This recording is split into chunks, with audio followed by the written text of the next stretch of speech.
Well, today's lesson could either be diagnosed as being boring or very interesting because we get into genealogy. We get into who begat who and how long they lived. And those are the kind of sections that almost everyone likes to skip over. And so let me just challenge you a couple of questions. Number one, according to the Bible, who was the longest living person in the scriptures? Who lived the longest? And how many years did they live?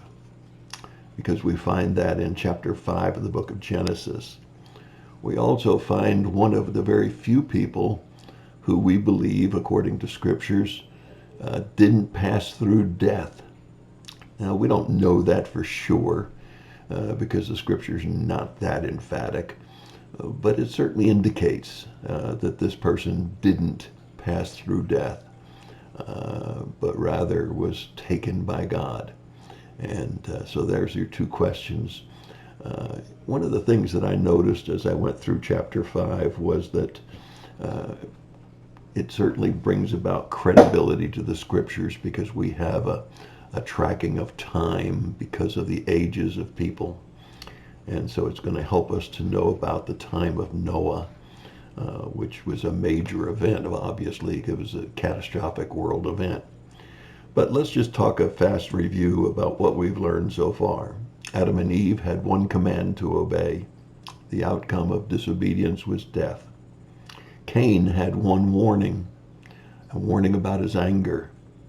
And as a result of his disobedience, he had a life sentence of being separated from God and being a nomad, a wanderer. We learned in the first few chapters of the book of Genesis the lessons of temptation coming to us in any one of three ways: lust of the eye, lust of the flesh, and the pride of life. And we also learned very clearly that no matter how good your parenting skills are, children have a free will, just as the parents have a free will. And sometimes children turn out really well, and sometimes they turn out very well. In any case, we see that free will very clearly demonstrated to us through the opening chapters of the book of Genesis. We see the parenting style of Adam and Eve and having taught their children about bringing an offering unto God because he's worthy of our offerings and because he owns it all anyway. And we also saw the tremendous danger of anger. It's really quite interesting because while Eve and Adam were tempted by the lust of the eye and the lust of the flesh, wanting to satisfy their appetite with that fruit, and the pride of life and wanting to be like God, we see that their sin was one of just plain disobedience to God, of not following the command. But we also see, as we enter into the section on Cain, that his sin came from attitude and anger. And I would say that that's a pretty common thing today as well. Hardly a day goes by that I don't read somewhere in the country that there's a shooting, senseless shooting out of anger, automobile rage, angry because a drug dealer didn't deliver or because somebody didn't pay for their drugs, or gang violence, all out of anger. And so we see the tremendous dangers of anger. Well, let's take a look today at just 3 verses, ones that could easily be missed when you're reading over the book of Genesis chapter 5 because you want to just skip over that genealogy and say, well, it's good that it brings credibility for timing things, but it's kind of boring reading. But let's bring out 2 facts that are there in chapter 5 in the genealogy and answer those questions that I gave you just a moment ago. Then Enoch walked with God 300 years after he became the father of Methuselah, and he had other sons and daughters.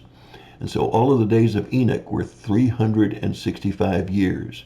Enoch walked with God, and he was not, for God took him. So there you have it. 3 verses that you could easily miss that tell you some really interesting information. First of all, The genealogy here leads us to Noah, one of the major events in the history of the Old Testament. And so we can date Noah's time approximately 2,304 years before Christ. Again, we're working with the lineage, with the years they lived, and that helps us a lot. You might have said you thought the oldest person was Adam because he died at 930 years of age. You'll find that in chapter 5, verse 5. But he wasn't the oldest. The oldest was Methuselah. Methuselah lived 969 years, almost a full century. And you'll find that in verse 27 of chapter 5.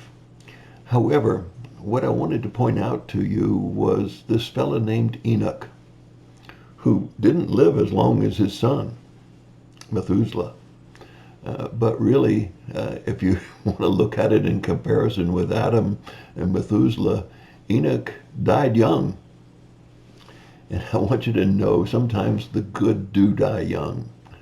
Maybe not in the days of Noah, in the days of Adam, would we consider dying young, but many times I've seen good Christians die in their 20s and 30s.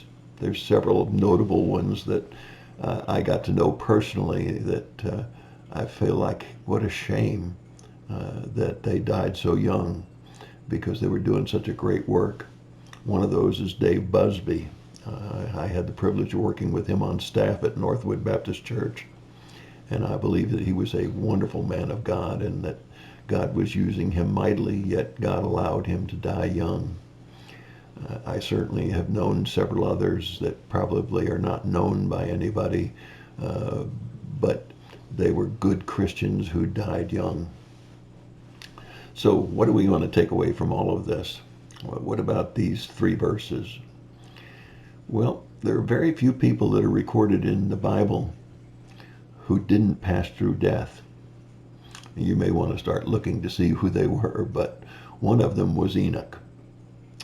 And the interesting thing is that if you didn't read 2 verses, you'd never know why he didn't pass through death. But here they are, and these 3 verses, 2 of them say, Enoch walked with God. What an incredible thing to say about someone. I don't think I've ever used that phrase in any funeral service that I ever performed.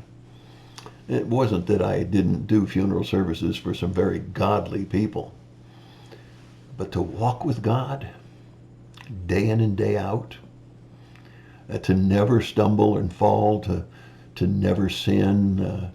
Well, I don't think that probably Enoch was sinless, but he certainly must have been very special, because to use the phrase walked with God is an incredible phrase.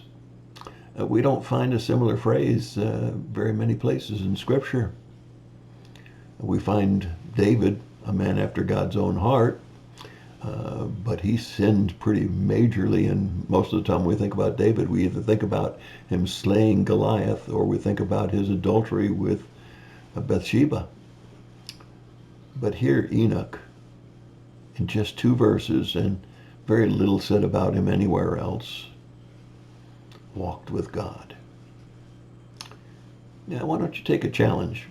Why don't you get an exhaustive concordance? Or Google it. I know that's what a lot of people do these days to speed up things. It's a lot more fun to do an exhaustive concordance, I got to tell you that. You'll learn a lot more. But why don't you look at an exhaustive concordance and look at Enoch and see how he's mentioned. Walked with God. I'm afraid in all of my years, I've made so many mistakes that nobody will ever say that at my funeral either. But it's an incredible statement, one that I certainly want to strive for whatever years I have remaining, to walk with God. That's my thought for the day. God bless you and have a great day.